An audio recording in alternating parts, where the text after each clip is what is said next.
Whenever people think about the third day of the Battle of Gettysburg, their mind typically goes to what is now known as Pickett's charge, that failed assault by the Confederates on the center of the Union line that ended in abject failure for the Confederates. But what people may not know is that there was another failed charge that day that actually occurred after Pickett's charge that involved two cavalry brigades under Wesley Merritt and another guy by the name of General Farnsworth under the overall command of a guy by the name of General Kilpatrick.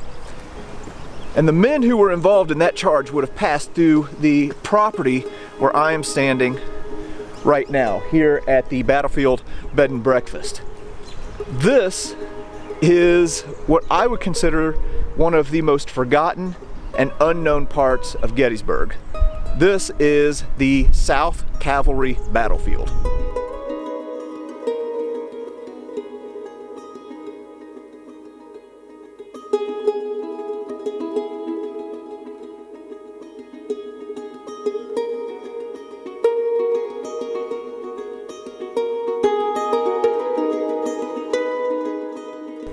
On July the 3rd, General Wesley Merritt and his cavalry brigade were down in the Emmitsburg area to the south of Gettysburg, and they received an order that they were to link up with General Kilpatrick's cavalry division and join an assault on the Confederate right.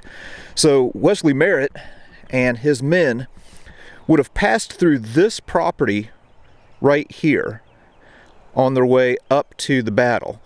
This is, as I mentioned, currently the battlefield bed and breakfast. This is where Wesley Merritt is going to be setting up his headquarters, in this home right here. And you can actually stay there today in the very home that a Union general had his headquarters. It's an amazing place. I covered it in another video. But Wesley Merritt would have arrived around noon. So it was shortly after that he would have heard the booming of the guns as the Confederates were kicking off their pre-invasion bombardment of the Union line. All right, right now we're going to go up to the point where Wesley Merritt is going to kick off his assault.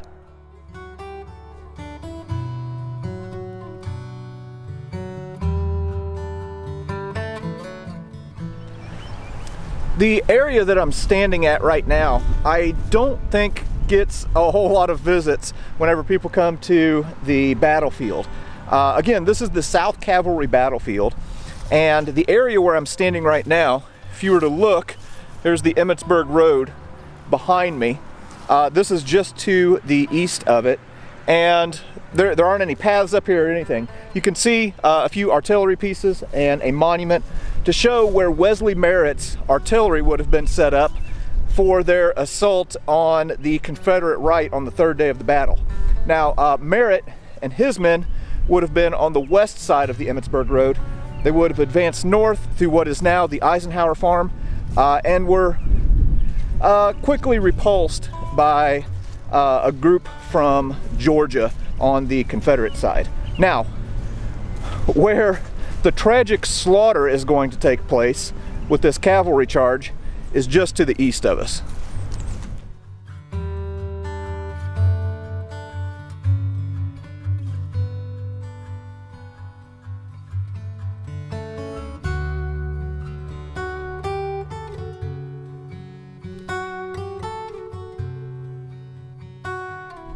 So I've moved over to the east, and I'm now approaching the area where Farnsworth's attack is going to be launched from. Now, I need to step back and mention something about Judson Kilpatrick, who was the division commander here over Farnsworth. Kilpatrick's men had a nickname for him. They called him Kill Cavalry. And if your men are calling you Kill Cavalry instead of Kilpatrick, well, it must be for a reason. Kilpatrick was kind of a foolhardy general and did more to get his men killed than anything else. So here we're looking at the spot that marks the left flank of the 18th Pennsylvania Cavalry. So this would have been the far left of Farnsworth's brigade. And there was supposedly an argument that ensued between Kilpatrick and Farnsworth, because whenever Farnsworth received the order that they would be attacking over what is really horrible ground, Farnsworth couldn't believe it.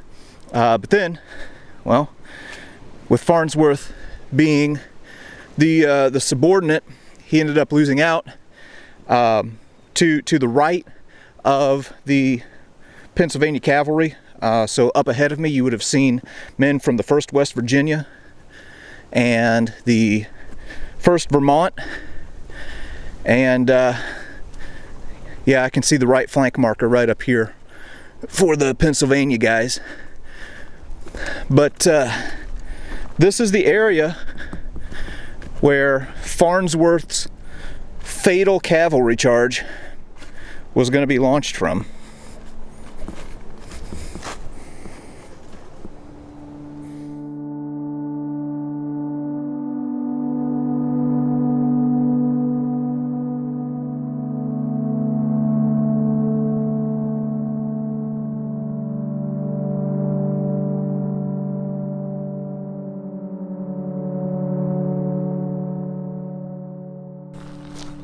Now, as I'm walking along here, you might be able to see a farm through these trees in the background. This is where Farnsworth's men are going to be headed towards. And in between them and the farm is going to be a skirmish line of Texans. Beyond that, men from the 4th Alabama. Now, whenever you're talking about a cavalry charge relies on like swiftness and violence of action. Kind of a blitzkrieg, if you will. And if you have anything that is slowing that charge down, it can be really, really bad, because what you've done is you've turned that man who is on his horse into an easy target. Let me show you why this is such bad ground for a cavalry charge. Look at all these rocks. I mean, not just rocks, like giant boulders that are strewn about through here. Try to ride your horse at full speed through this mess. It's going to be absolutely impossible. Now, not only that, if I cross the road, so this is the direction that Farnsworth's mounted soldiers are going to be taking, you not only have all of this broken ground with these boulders strewn about to deal with. By the way, this is the same set of ground that Hood's men had launched their attack from or through the day before, whenever they were going to Devil's Den and the Round Tops. Farnsworth's men are also going to have to deal with stone walls. There's marshy ground down in the bottom. Just absolutely unsuited for any kind of cavalry charge, and these men are going to get murdered down here.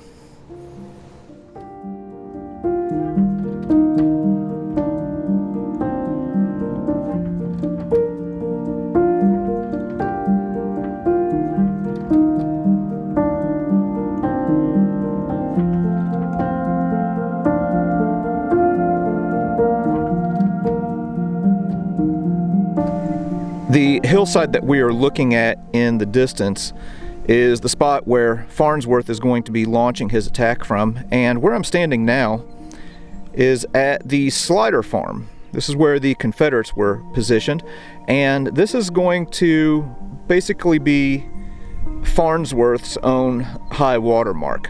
So there were 3 different assaults from men that originated from Pennsylvania and Vermont and West Virginia. The first 2 attacks were repulsed.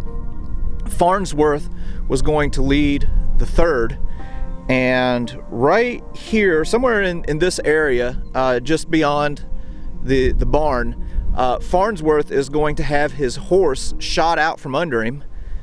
He's going to get another horse and then ride off to the east to this position ahead of us.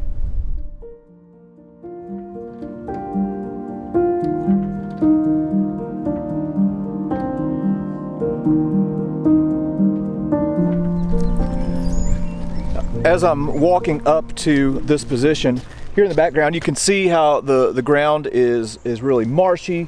There are all kinds of just rocks all over the place, and it's ground that is wholly unsuited for a cavalry charge.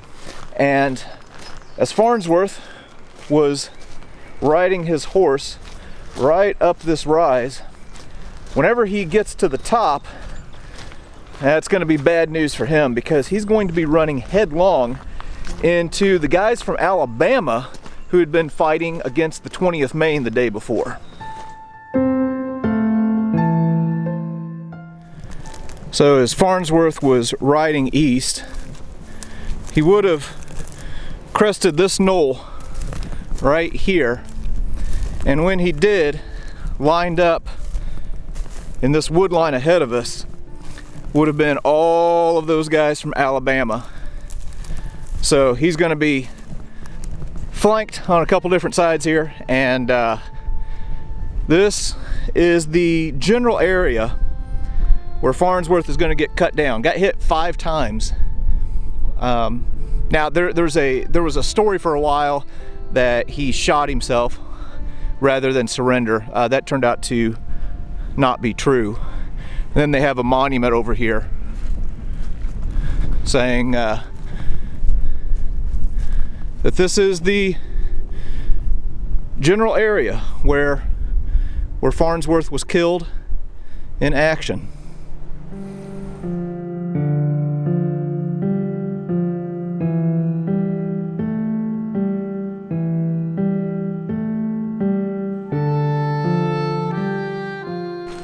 All right, well, that was the spot where the real final charge of the Battle of Gettysburg took place, one that ended up costing General Farnsworth his life. So if you ever come to Gettysburg, definitely come over here to the South Cavalry battlefield, because it's going to give you a more complete picture of what happened here during those 3 days of July 1st, 2nd, and 3rd, 1863.